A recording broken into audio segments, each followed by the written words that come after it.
So it's my great delight to welcome Andrew, Professor Andrew Loke. He's a great friend and colleague. We know each other from my recent visit in Hong Kong, and Andrew is currently teaching at Hong Kong Baptist University. But this term, we are delighted to have you here in Cambridge because you are a visiting scholar at the university's Faculty of Divinity. So welcome, and welcome to join our academic community here. He is associate professor in the Department of Religion and Philosophy at Hong Kong Baptist University and an elected fellow of the International Society for Science and Religion. Andrew is extraordinarily prolific. I think you've published 8 books, 8 monographs. I've counted right. 1, 2, 3, 4, 8 monographs with Cambridge University Press, Routledge, Springer Nature. If you would like to know how to write books very quickly, speak to Andrew. I'm sure he has a tip or two. I have managed a 10-year academic career with 1 book, so I think I need some tips. Andrew has recently published a book with the same title as our seminar today, Natural Theology, a Reassessment. And this book is available for purchase if you would like to dig in more deeper into the argument. But today, we are delighted to have Andrew with us to share a summary and a synopsis of his book. So without any further ado, please join me in welcoming Andrew Loke.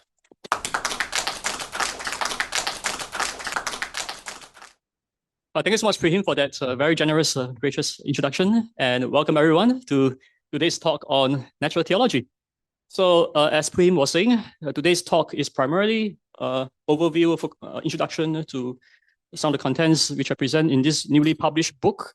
And I'm very grateful for some of the very nice endorsements that I have received about this book. And the most important message which I want to carry across today is that you have to read this book. Okay? Because it's impossible for me to cover the main points in just 1 hour, given the huge amount of discussions on natural theology over the centuries. Right? So this 1 hour talk is not going to represent the breadth and depth of this book. So I would encourage you all to read this book. And the good news is that this book is going to be made open access in a few months' time. Okay? So I just received notification from my university a few days ago, actually, saying that, okay, now we are happy to make this book open access. Right? So I got funding for it, so thankfully. So please check out this book in a few weeks' time. You can get it for free, okay, online. Right. Okay, so in today's talk, I will give an overview of this book. And basically, this book shows that the authoritative sources of Christian theology, which includes the scripture, affirm a traditional view of natural theology that refers to what can be rationally believed about God without using religious doctrines as premises of the argument. Now, contrary to popular misconceptions, Hume and Kant did not successfully rebut these arguments of natural theology, which are still being defended today. And this book developed a more rigorous, deductively valid formulation of the cosmological argument, and also the teleological argument and moral arguments as well. But because we have no time, very short, we only have 1 hour, so I'm just going to focus on the cosmological arguments, which illustrate the kind of approach which I take towards natural theology. And in this book, I show how the premises of all these arguments can be defended, thus demonstrating the soundness of these arguments, which once you have an argument which is deductively valid and the premises are true, the conclusion will be true, right? Basic logic, right? The conclusion follows because valid deduction preserves the truth of the premises. Okay, so the conclusion that God exists follows. And so this is a way to prove that God exists. And I shall show how various long-standing problems in epistemology or theology and God of gaps objection can be answered by my approach to natural theology. Okay, so I'd like to begin by showing an outline of my book, which will give you an overview of what this book is about. Now, in fact, this can be found online, right? So this is already freely available online. You can go to my academia.edu page. You can find this.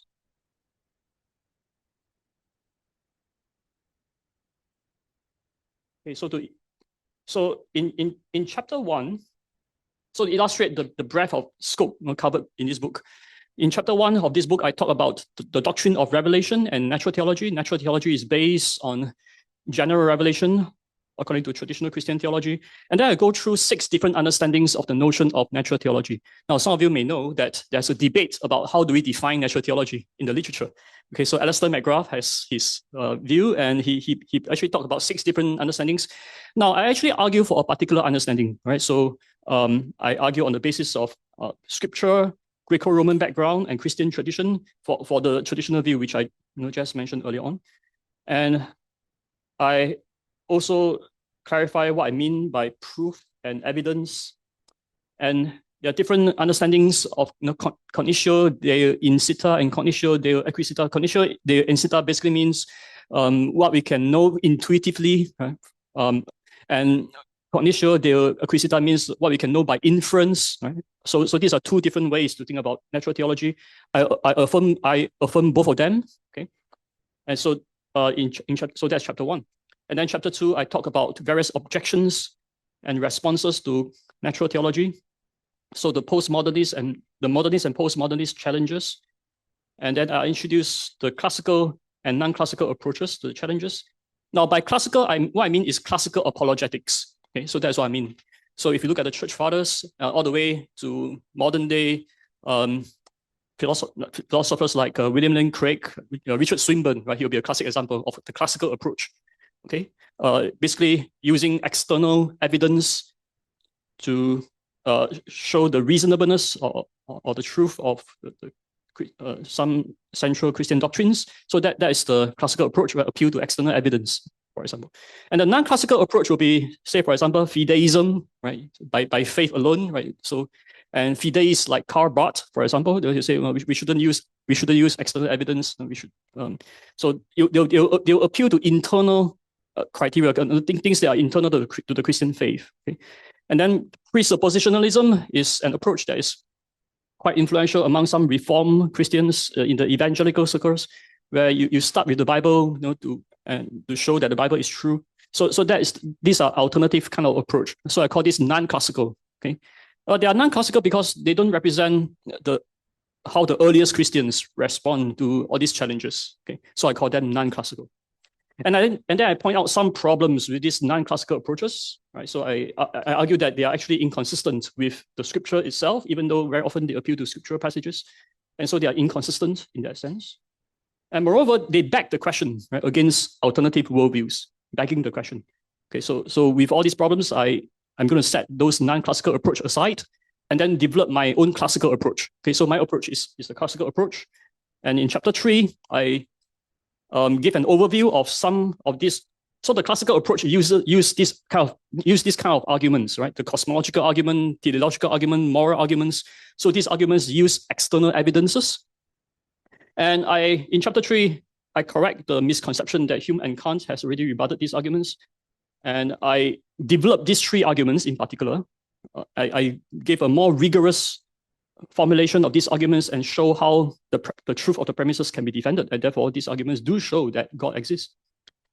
And then in chapter 4, I address some biblical theological issues like related to Psalm 19, for example, and then Acts chapter 14. And I also address the scriptural passages often cited by the fideists, like for example, 1 Corinthians 18, those passages. I argue that they have misinterpreted those passages. And I argue that the Bible, the scripture, actually affirm a classical approach of natural theology.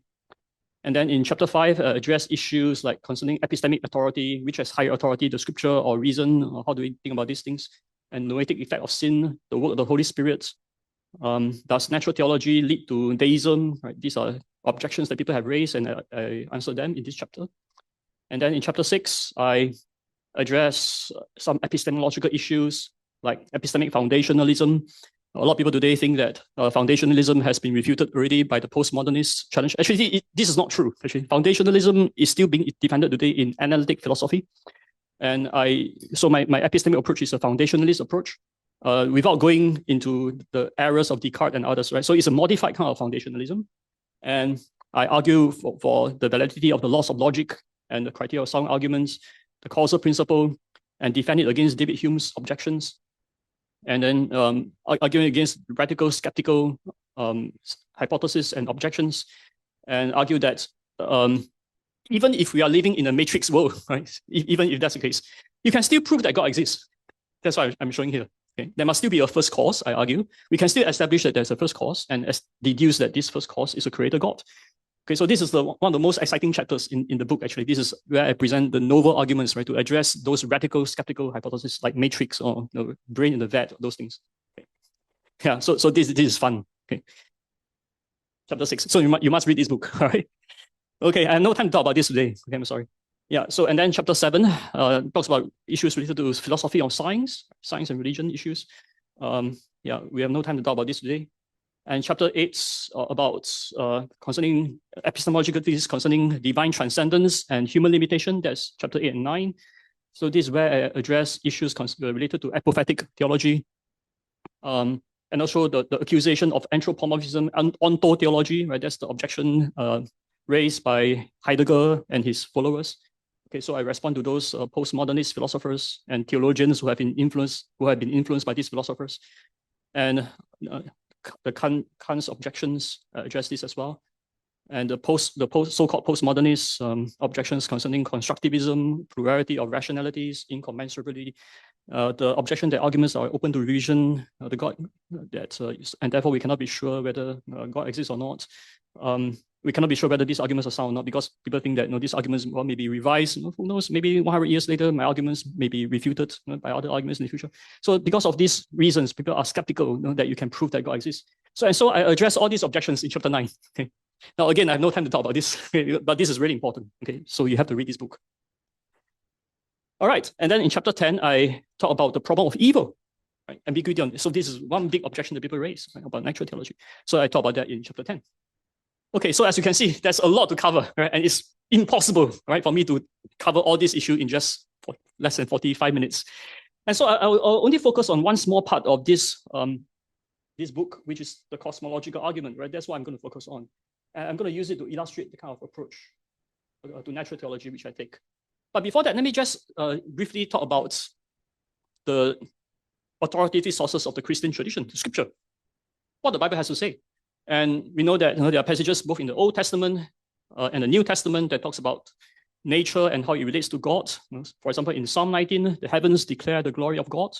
And in Romans chapter 1, verse 20, it says that the invisible qualities of God has been clearly seen, being understood from what has been made, the creation, so that people are without excuse, right? So people can know that God is there, even though people cannot see God, but people can infer, can intuit that God is there based on the things that he has created. And so general revelation is very closely tied to natural theology. And here is another important passage in Acts chapter 14, verse 15 to 17, where it says that God has not left behind himself without testimony. He has shown kindness by giving you rain, heaven, and crops in the seasons. He provides you with plenty of food and fill your hearts with joy. So based on these things which people can observe and enjoy, even without the Bible, even before coming into contact with biblical revelation, people can know that God exists through the testimony of nature.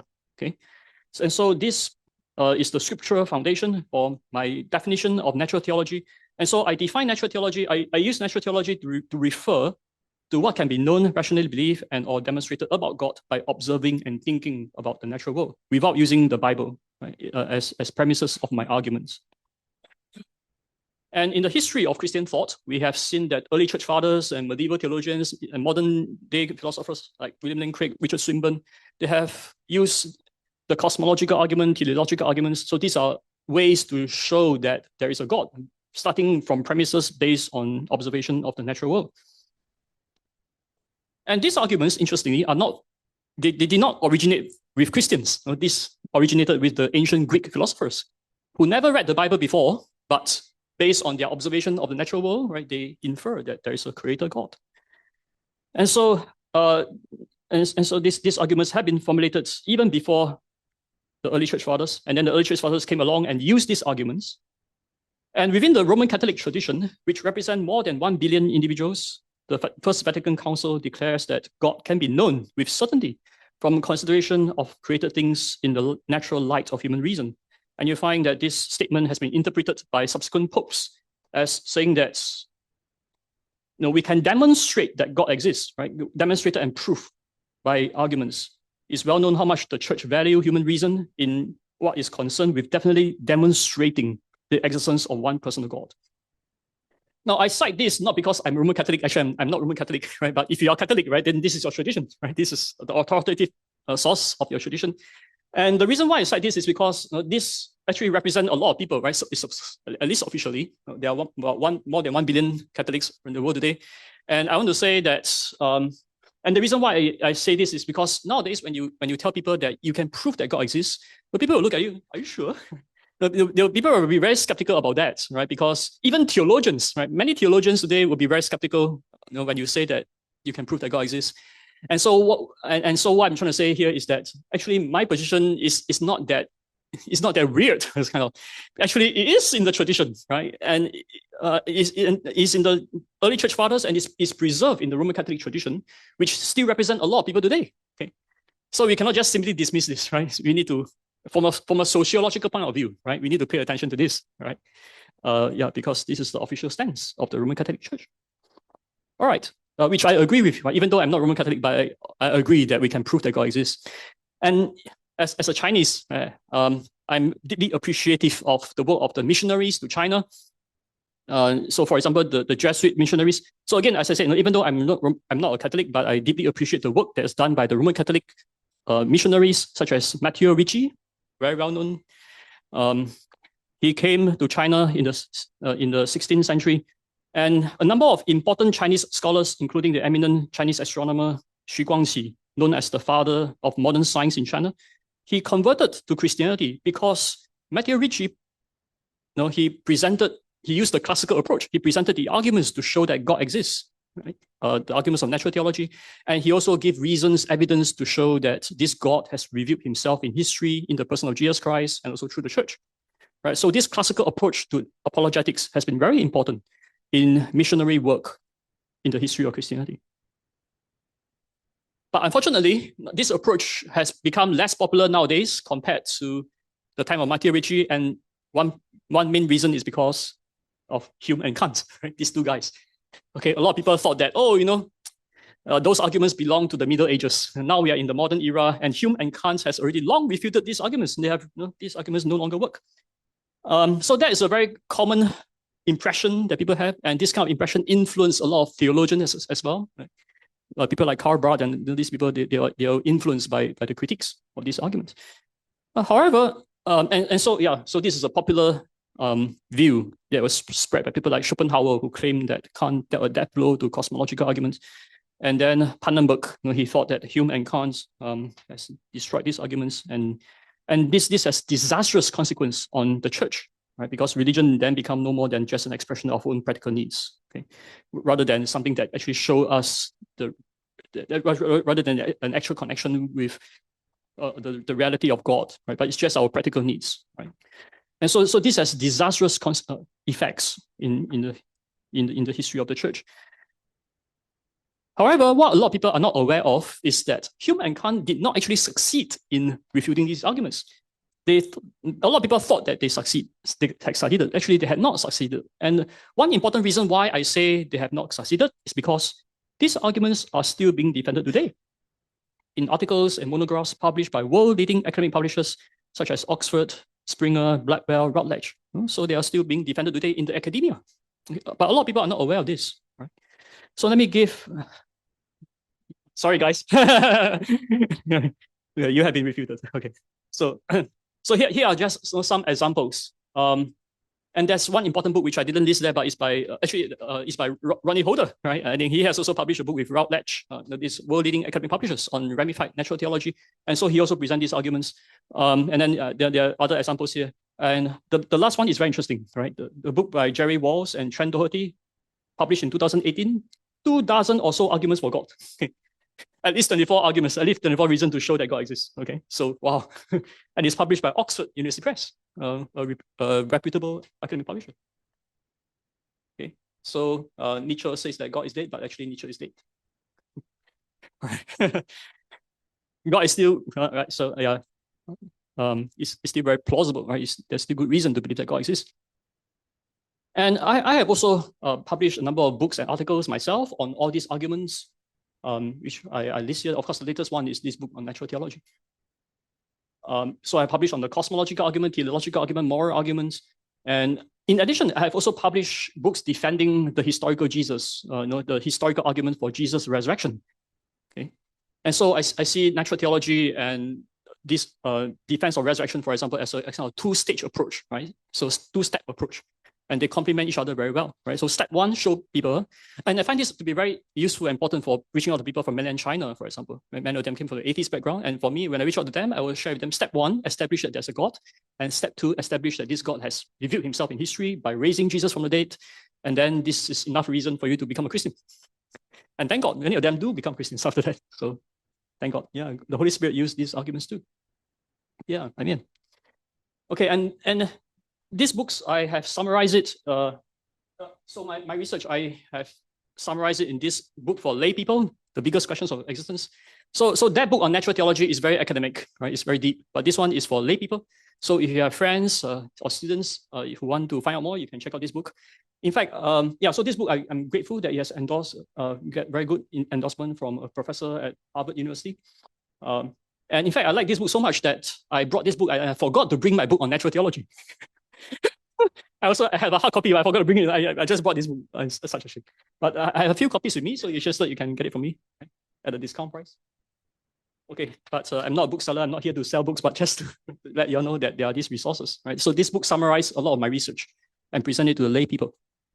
Okay, so in the rest of my talk, how much time do I still have? 25 minutes? Okay, that's good. Enough time for me to just present one argument, right? The cosmological argument. Okay. All right. So, yeah, so this book asks about, my book on natural theology, it also asks about how can we know the answer to all these big questions, like how do we know that whether God exists or not? A lot of people today think that science is the only way you can find the truth. Well, actually, that's false, right? That's a fallacy of scientism. Science is not the only way to know things. There are other ways of knowing things. In fact, science itself requires philosophy. And by philosophy, I mean epistemology, logic, right? And these are needed for deductive reasoning, which is needed for science itself. And of course, science also needs mathematics, and science also needs history. We need to know past events in order to formulate inductive arguments, right? And induction is also needed for science too. So from this very simple introduction, you can see that science is not the only way to know things, right? Because philosophy, mathematics, and history are examples of other ways of knowing things. Okay, so we can also consider these other ways of knowing things. And all these ways need to work together, right, to answer the big questions. And in fact, science also acknowledged the following principle of epistemology and logic. So I already mentioned earlier on, if an argument is deductively valid and the premises are true, the conclusion is true. Now, this is a sound argument, okay, because valid deduction preserves the truth of the premises. So example of deductively valid inference, which are used in science, if P then Q, P therefore Q. This is basic logic, basic deductive logic. And modus tollens, very important. If P then Q, not Q, therefore not P. So these are ways which we can use to prove things. Okay? And the cosmological argument is a sound argument. I explained in my book. In my book, I show that this is a sound argument which answers the biggest questions. Why is there something rather than nothing? Where did everything we observe come from? Is there a first cause? And if there is a first cause, why think that the first cause is God? Okay, so one important principle that underlies the cosmological argument is the causal principle. So the causal principle claims that whatever begins to exist has a cause, okay? Or something doesn't come from nothing. And whatever means things, events, states, arrangements, whatsoever, or anything that begin to exist. And begin to exist means having a finite temporal extension with boundaries. Okay. So for example, I began to exist in 1975. Okay, so you know how old I am. Okay. I didn't exist before that. So 1975 is a temporal boundary of my existence. Okay, so having a temporal boundary. And cause refers to causally necessary conditions. Okay, why? Because something doesn't come from nothing. So if something begins to exist, happens, there must already be something else already there, which is necessary. Okay, for the other thing to begin to exist. Okay, so it's a necessary condition that I'm referring to here. Now, David Hume, Immanuel Kant, they raised a number of skeptical objections to the causal principle. Hume thought that the causal relation is just our way of associating with that, what happens with what that precedes. It's just our psychological customary association. Whereas Kant thinks that the causal principle is valid, okay, but it is only valid for things as phenomena. in the world of appearances, the causal principle is valid, but it may or may not be valid for things that are beyond the world of beyond the phenomena, right? For things that we cannot see, we cannot observe, well, it may not be valid, it may not be valid. So these are skepticism towards the causal principle.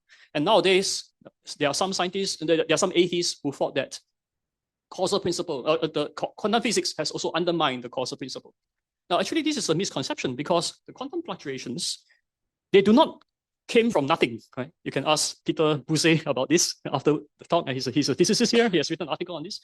Okay, so no, these quantum fluctations do have necessary conditions. The quantum field exists first before the fluctuation happen. And so these fluctuations do not come from absolutely nothing, right? So it's something from something. And moreover, there are variable deterministic interpretations of quantum physics, Worms-Everett's interpretation, for example. And so, yeah, quantum physics does not provide counter evidence to the causal principle. On the other hand, in my book, I offer a modus tollens argument to show that the causal principle is true. We can actually prove that the causal principle is true. And the argument goes like this. Okay?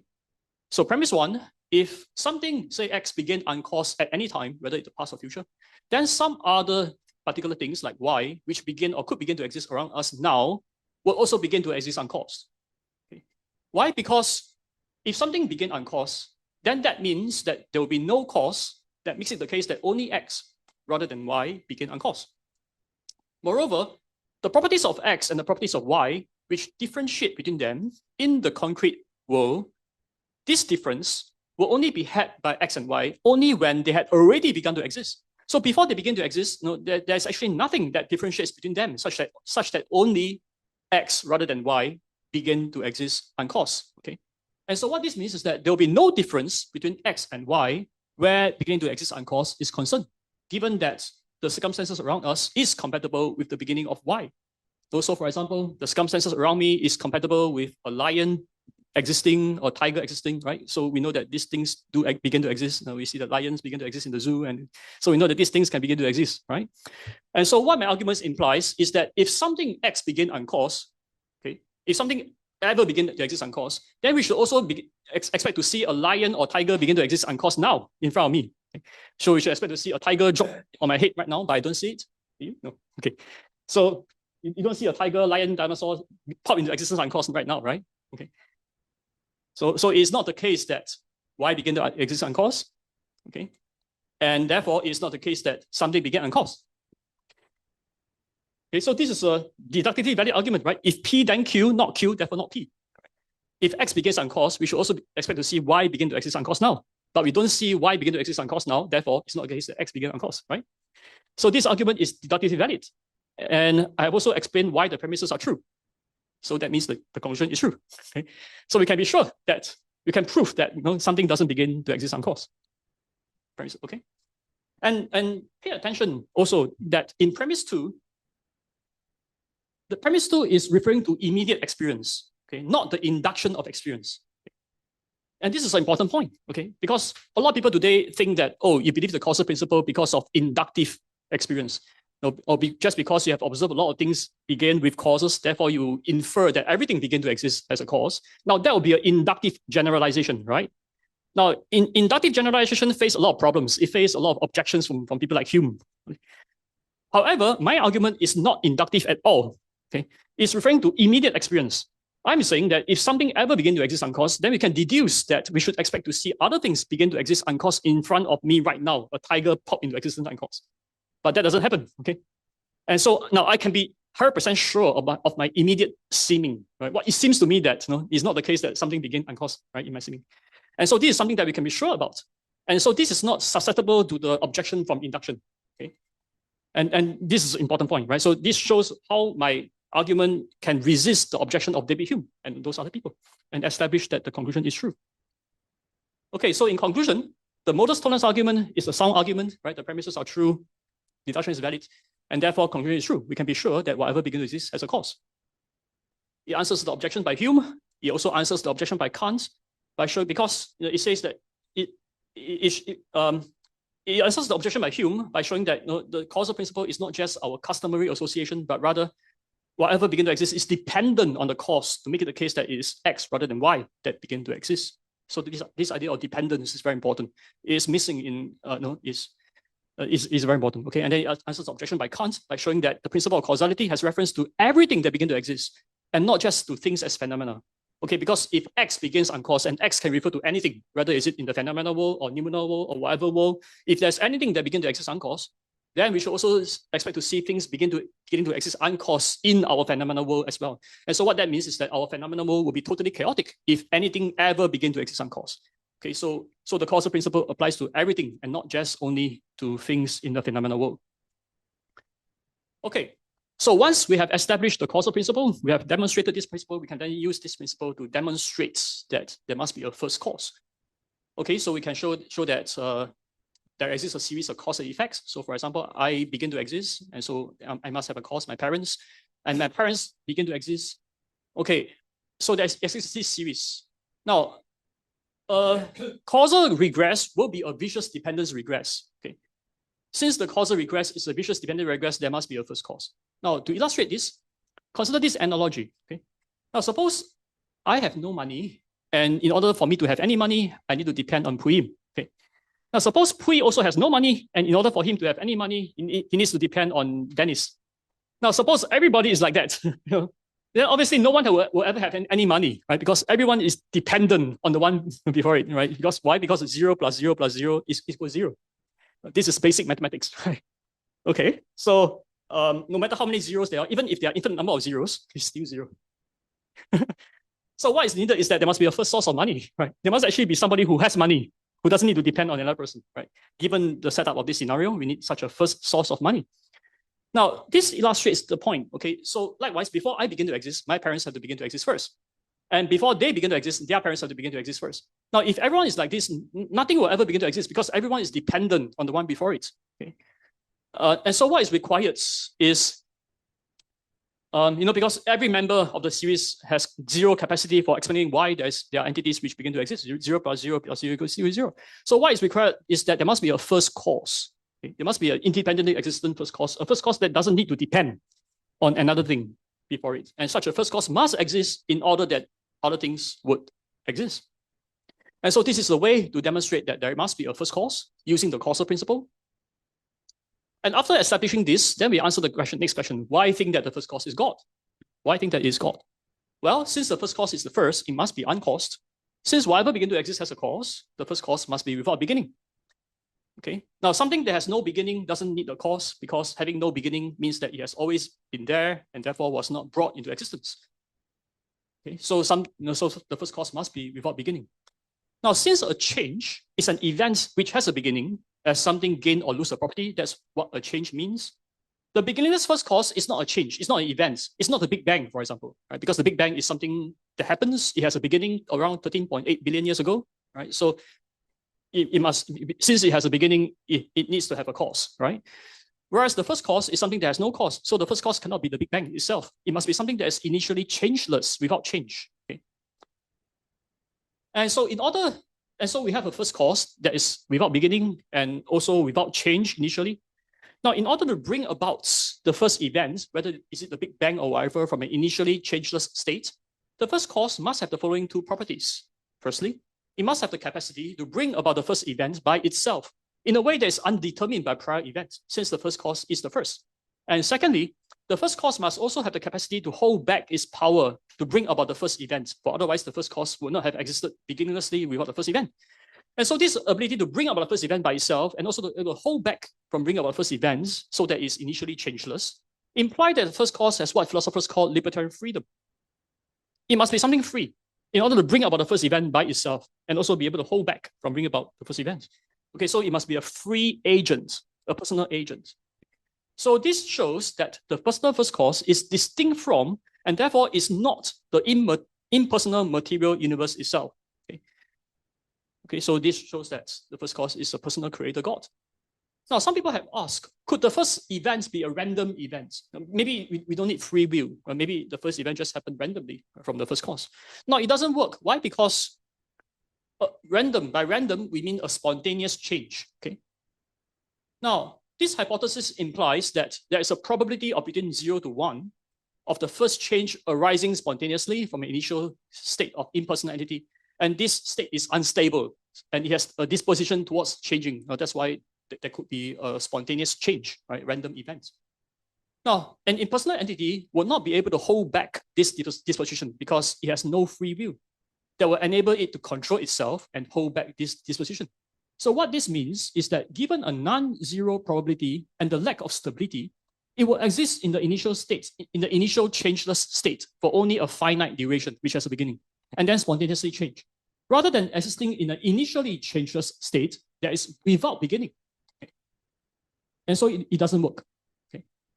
Because it has already been explained previously that the first cause exists beginninglessly and initially changelessly, right? Yes, I already demonstrated earlier, the first cause exists without any beginning. And therefore, the impersonal unstable entity cannot in fact be the first cause, right? Because it will have a beginning. Now, on the other hand, now suppose that the first cause exists without beginning and changelessly, and it is impersonal, it has no free will, then it will just be unlimitedly stable, right? Because it has no beginning, it has always been like that, always not moving, always not changing, then it will just remain like that forever without causing anything, right? Without causing any event. And if that's the case, right, then nothing will happen. Nothing else will ever happen, right? Since the lack of a beginning implies the lack of a limit to its stability. In that case, there will be no likelihood, no probability or disposition for any spontaneous change. In other words, the probability of the first event arising spontaneously will be zero, which means that it wouldn't happen, nothing will happen. So in conclusion, the first cause of the first event cannot be an impersonal entity. Otherwise, it will be either eternally stable or unstable. Okay. If it's unstable, then it will just be in the initial state forever without doing anything. However, if it's unstable, then it will not have an initial state without beginning, right? It will be a finite duration. However, if it's a stable impersonal entity, then it will have remain changeless forever without doing anything. And so either case, it cannot work. And therefore, the first cause cannot be an impersonal entity. It must be a personal entity with freedom of will, such that it has the ability to hold back from bringing about the first event and also to be able to freely bring about the first event. As Dr. William Craig has argued, only a personal free agent can account for why the first event or the first effect is not co-eternal with the first cause. So the first cause has no beginning, whereas the first effect has a beginning, right? The first event has a beginning. How could that be possible? Well, the only way that is possible is that the first cause must be something that has freedom of will, okay? As I already explained, right? So this is a way to demonstrate that the first cause is a personal creator God. Okay, so once we demonstrated the cosmological argument, then a lot of other questions can be answered, right? So for example, Richard Dawkins' famous question, who made God? Well, this question actually is based on a false assumption. It assumes that everything has a cause. This assumption is false, okay? It assumes that everything has a cause. Why? Because it assumes that, okay, if you say that the universe is caused by God, then God must also have a cause, right? Everything must have a cause. However, this assumption is false. It's not true that everything has a cause. Rather, what is true is that everything that begins to exist has a cause. Okay? So the qualification begin to exist is important. Okay? Why? Because I already explained that something doesn't come from nothing. However, if something is without beginning, then it has always existed and therefore was not brought into existence. It didn't come from nothing. Something that has no beginning doesn't come from nothing. It doesn't come from anything. Rather, it has always been there. Okay? And so such a thing doesn't need to have a cause. Such a thing can be uncaused. And the cosmological argument demonstrates that there must be an uncaused first cause, and this uncaused first cause, which has no beginning, is a personal creator God. And therefore, nothing made God, right? Because God has no beginning, and therefore he doesn't need to be made. Okay? So that's the logical answer to Richard Dawkins' question, which is based on a false assumption, right? His assumption is that everything has a cause, but everything has a cause is false, as I already explained. So it's only true that everything that begins to exist has a cause. All right, so I hope this is clear. Okay, and then this argument also answers Richard Dawkins' other objections, which is that he claimed that belief in God is based on God of the gaps, based on ignorance. Now, you'll notice that in my presentation of the cosmological argument, the cosmological argument is not based on any gaps at all. Okay? Rather, it is based on reason and our immediate experience, as I already explained. And these things cannot be denied. Right? You cannot deny that this immediate experience. And so the argument is based on reason and evidence. Okay? It's because there are reasons for thinking that infinite regress is not the case. Right? 0, 0, 0, 0, 0, 0 plus 0 plus 0 is still equal to 0. Right? That's the reason. So this is not based on any gap. Right? This is by definition true. Okay, so none of the premises in my argument is susceptible to any gap. There's no gap at all. Rather, they are based on definition of terms and undeniable experience. And therefore, the conclusion is established. Right? It cannot be refuted by any future scientific discovery. And so the progress of science can never refute this argument. Okay? The progress of science will generate certain scientific explanations to replace other explanations for what we observe, but it will never replace the need for such a first cause to explain why is there anything at all in the first place, including science itself. How is science possible, right? So the progress of science can never refute the existence of God. Okay? Rather, the progress of science and future scientific discoveries will only enhance our understanding of the wisdom and the power of the Creator through understanding the laws and things that He has made. Okay? And in fact, this leads me to the second argument, teleological argument, which I have no time to present today, but just to give a brief summary, we can combine the teleological argument with the cosmological argument, right?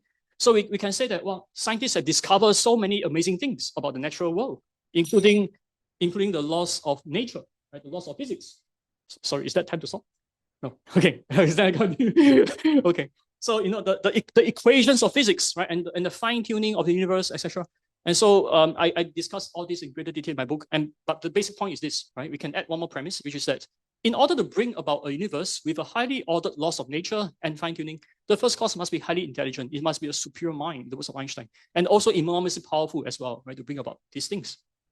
In fact, there are a number of well-known atheists, scientists, and philosophers who have converted who have now believed that God exists because of all this evidence. Okay, so just now I mentioned Xu Guangqi, right? He's from 17th century. Now I mentioned a modern day example, Professor Yang Zhenning. Okay, he's a Chinese scientist, Nobel Prize winner, one of the few scientists from Chinese who have won the Nobel Prize, physicist, and he was an atheist before. But recently, in a talk at the Taiwan University, he now says that there is a creator God. Why? Because the structure of physical reality indicates that there is a creator. And it's interesting that in his talk, he also mentioned something. He says, when I was young, I refused to admit this conclusion because I was very proud and arrogant, he says. But now as I grow older, I've gained more wisdom and I recognize that I need to be humble. And so this is important, right? Why is it that many scientists today, they still refuse to believe that there's a God? Well, because many scientists have big egos. Big egos, right? And he admitted himself, right? Yang Zhenning says, I also have a big ego. But now, I think we should be humble, okay? And so now, he acknowledged there's a creator God. And so this shows us that the attitude of seeking the truth in humility, this is so important for us to know the truth about whether there's a God or not. So otherwise, the evidence is all there, right? The arguments are there, the evidence is there, and there are plenty of good reasons for us to show that God exists. Okay, so in conclusion, I already shown that there must be a first cause, which is uncaused, without beginning, has libertarian freedom. And we can also combine this with the teleological argument to show that he is also highly intelligent and enormously powerful as well. And such a first cause is what we mean by a personal creator of the universe. And therefore, a personal creator, God of the universe, exists. Right? He's the maker and father of all, as Plato concluded. And as Augustine said, he is the source of all blessedness. So to know him, the source of all blessings, is the greatest blessing of all. Amen. Praise God. All right. So in conclusion, if an argument is definitely valid and the premises are true, the conclusion is true. Okay, so this is not just a possible explanation. We don't need to observe something directly to know that this is true. Nowadays, a lot of people say, well, if you want to prove something, you need to observe it yourself. Okay, now this is wrong. This is logically fallacious. Observing something directly is not the necessary condition for proving something. Rather, I have already explained another way. Another way to prove something is to come up with a sound argument, right? As I already explained, if the premises are true, deduction is valid, conclusion is true. We don't need to observe the conclusion directly. Okay? So this is a way to prove something. And so we don't need direct observation. We also don't need a God's eye view. Nowadays, many postmodernists say that, oh, you cannot prove that God exists. You cannot prove that God exists because you don't have a God's eye view. You don't know everything, right? So how can you know that God exists? Now, again, that is another fallacious reasoning. We don't need to know everything in order to know that God exists. Okay? Why? Because not knowing everything doesn't mean that we don't know anything, right? We still know some things, and based on what we know, we can formulate a sound argument to prove that God exists. So that's what I've done. And so the cosmological argument is a sound argument. I already explained. In fact, I think that the premises are obviously true and can be proved to be true. I think it's obviously true that something doesn't come from nothing, and we can prove that this is true as well. I think that it's obviously true that there cannot be infinite regress, and we can prove that this is true as well, right? 0 plus 0 plus 0 is still equals 0. And a closed loop doesn't work as well, right? Because 0, 0, 0 in a closed loop is still 0. And so from this, we can deduce that there must be a beginningless first cause with free will and also highly intelligent and powerful, which is a creator God. Okay, and therefore the conclusion that a creator God exists is true. All right. Okay, so if you want to find out more, you can take a look at my book. Okay, so this book explains a lot of things in great power, great detail. So I thank you. Thank you.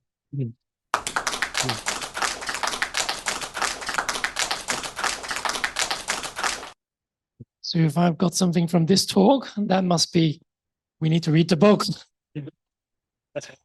And there are many other things as well. So now we have a bit of time for questions. For those of you in the room, just put your hand up. The microphone will come round, and please explain your question briefly and concisely so that we have time for as many people as possible. And then I'll come to the online questions in just a moment. Thank you very much. I loved that talk. Really great. Thank you. I just for a point of clarification, really, it seems you're arguing definitely for a temporal beginning. So that goes sort of beyond Leibniz, who would argue for a cause outside time, as it were, creating time and space. Yes, like a pre-Archean continuum, I suppose. So you're definitely doing that. Yes, like a Kalam argument. That's right. Yes. Yeah, I've been doing a Kalam argument using some other premises actually from the Thomistic and Leibnizian tradition. Yes, indeed. Thank you. Yeah. Oh, by the way, if we have not enough time, I'll be very happy to stay back after the talk to talk further with any of you. Okay, so because time is very limited. Yes. Thank you very much. I buy a lot of what you said because I have my own intellectual and religious commitments, but I think, and I must preface, I'm not a theologian, I'm just a historian. But I think when we talk about Christian natural theology, we do have to seriously deal with some problems, and you have to tell me if I'm misidentifying any of these problems. One problem I think we are having to deal with is that the first cause that ancient philosophy talks about is not the Christian God. The Christian God is a person. I mean, I don't think that is similar to the first cause that ancient philosophy talks about. And when we talk about Christian natural theology, we have to deal with the problem that the principle that God can be proved from the study of nature, we ultimately then go back to Psalm 19. So how is that not scriptural? How is that not a scriptural instruction for non-scriptural knowledge of God? I look at nature, I do not see Psalm 19. To me, it is underdetermined what nature wants to tell me. Or does it want to tell me anything? How would you deal with those two problems? Oh, thank you. Yeah. So now, of course, these two questions, thank you, are very good questions. I address them in great detail in my book, so I don't have time to present everything here in a short time here. Now, concerning the second question, I actually address it in the next slide. I have some backup slides actually. Okay, so here I point out that there's a distinction between using specifically Christian ideas as premises of an argument of natural theology for Christian claims concerning God, which I reject, and versus using Christian or scriptural ideas to justify a particular definition of natural theology or a particular approach to natural theology as what ought to represent a Christian view of natural theology, which I accept. So just now when I used Psalm 19, I'm actually using it for the second purpose, right? I'm not using Psalm 19 as a premise of the cosmological argument or any argument, but rather I'm saying that as a Christian who believes the Bible, I should be looking out for these arguments, right? So there's no contradiction, right, in my approach. Now, as to your first question, you raised the concern whether the God of the philosophers is the God of Christianity, right? So this is a popular objection, and I address it in my book. And basically, a very short answer here is that, yes, it is true that the cosmological argument by itself doesn't demonstrate all the properties that Christians believe about God. So, for example, the cosmological argument doesn't show that this God is a trinity or is a God who revealed himself in the history of Israel and engaged with the people of God in a very personal way that you are talking about. So I agree, yeah. So there the cosmological argument itself by itself doesn't demonstrate all the properties that people associate with the Christian God. However, it does demonstrate some of the properties which is enough to refute atheism and to show that there must be somebody up there, okay, whom then we can further discover by looking at the evidence of history and to find out more. So I mentioned earlier on, I have written a number of books on the historical evidence for Jesus' resurrection. And so these are evidence which shows that this God who created the universe has revealed himself in a fuller way, right, in history through the person of Jesus Christ. 2 questions online. So one person has said, I have 2 questions regarding natural theology. My first question concerns the success of natural theology. What do you think is the criterion for determining whether natural theology is successful? For example, does it convince all rational listeners? And the second related question is, what is the role and significance of intuitions and presuppositions in natural theology? Thank you. Excellent questions. Now, concerning the first question, first of all, I think we need to define a bit more carefully what do we mean by success. Okay. Now, does success means persuading someone? That means success? Or are we talking about epistemic success, as in it helps us to know the truth about something, right? Now, I think these 2 are distinct issues. Why? Because even if other people are not persuaded, that doesn't mean that the argument, therefore, doesn't help us know that the truth is that God exists. Why? Because people can be persuaded or unpersuaded by various social, psychological reasons, right? So just now I mentioned the example of Yang Zhenning, right? So he wasn't persuaded initially because of his attitude, right? So he has an attitude problem, he has a big ego, and that's why he wasn't persuaded. But the fact that he wasn't persuaded doesn't mean that there's no good evidence or argument for God's existence, right? Rather, he's not persuaded because of his big ego. He refused to accept the conclusion. And so him not being persuaded doesn't mean that the argument is not successful in the sense of demonstrating that God exists. Okay, so in fact, Anthony Flew, another interesting guy, right? Anthony Flew converted from atheism to deism now. And he wrote this book, There is a God, right? Towards the end of his life. In one part of his book, he says that we must make a distinction between producing an argument and persuading a person, because these 2 are not exactly the same, right? And a person can be persuaded by a bad argument, right? A person can be misled by all kinds of bad reasoning, right? We see this lots of times. However, a person can be misled by a good argument that ought to be accepted. On the other hand, a person can also refuse to accept a good argument which ought to be accepted, right? So you need to make these distinctions. Now, having said that, I think that those arguments are successful in both ways, in the sense that, first of all, I think that because they are sound, they do demonstrate that the truth that God exists. And this is also important for us Christians who are beset by doubts. We want to know whether is there good reason to believe that God exists or not. Even if the argument doesn't persuade others, it persuades me. Okay, at least it helped me know that what I believe is true, right? Because the premises are true, deduction is valid, right? And so the conclusion must be true. And also, as I mentioned earlier, I have used these arguments to share my students. And even though not all of them come to faith immediately, but at least some of them are persuaded, right? They have changed their minds and become Christians. So I have seen this argument being used successfully in these 2 senses, actually, even though I don't claim that everybody would believe immediately, right? Because, as I said, different people may have different social psychological issues. Now, is there a second? I forgot. There's a second part to the question, right? Oh, yeah, the presuppositions. Yes.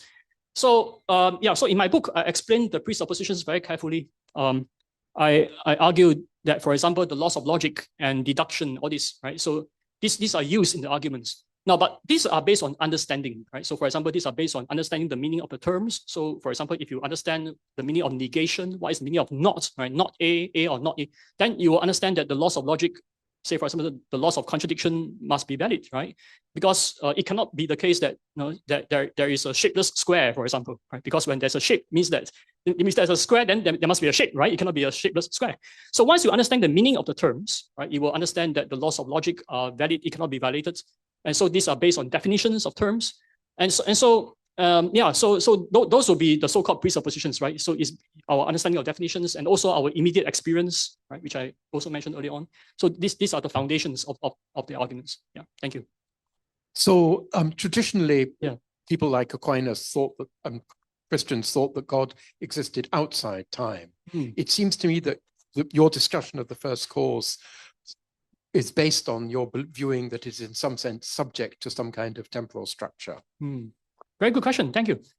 Thank you. I'm wondering if you have anything to say, or if in your book you write about people who might not agree with the presuppositions you just talked about. So there's a lot of philosophy of science, like I know Quine and and maybe Putnam in some places, really dispute the idea that, logic or even the law of non-contradiction is as fundamental as maybe we would like to think it is. Yes, excellent question. Thank you. Yeah. Brief respond to each other. I've got 1 minute. Yeah, you have to read my book. Yeah. No, because in my book, I spent a lot of paragraphs answering questions like this, right? So I have long sections that address these two important concerns. I'm thinking of a second one. What's the first one again? Time. Yeah, that's right. Yes. So in my book, I explain my approach to natural theology is unique in a way that I defend the cosmological argument, and yet the conclusion that it leads to concerning the relationship between God and time is such that God is not essentially timeless. So he was timeless, right? He, as I said initially, right? Now this also concern about how we define time. What do you mean by time, right? Again, this is a big issue. Whether do we define time as a dimension or a series of events or change? Now, if you define time relationally as a series of changes or events, then the first cause is initially timeless, right? Because there's no change initially. And so, but by freely bringing about the universe, on my view, the first cause enter into time and relate to creatures. And that is also involved in the doctrine of the incarnation. I argue that God enters into time as well. Okay, so that is where I differ from Aquinas, but I have a long sections that discuss this. I respond to Aquinas' view actually. Now, concerning your question about philosophy of science, yes, that's right. So in chapter 6 of my book, I address issues about coherentism and also Quine's views. And interestingly, Quine in one of his articles, he also argued that those people who try to deny the laws of logic, they have changed the topic, he says. He says that they have changed the topic, meaning that they are using different definitions. So Quine understands that if you use a particular definition of negation, for example, as mentioned just now, right, then the laws of logic follow by negation, follow by definition, right? So it depends on the definition that you're using, right? And in my arguments, I stick with a strict definition of negation and laws of logic, and that's how you can formulate deductively valid arguments with sound arguments and demonstrate the conclusion to be true. Yeah. So a very brief response. Yeah, thank you. There will be some time to follow up with Professor Andrew Loke, but I hope you agree with me that is definitely woken that part of our brains that work with logic this afternoon. I hope you all had some time to think through the logical arguments, and please may you join me in thanking Professor Loke again for this. Thank you so much. Thank you.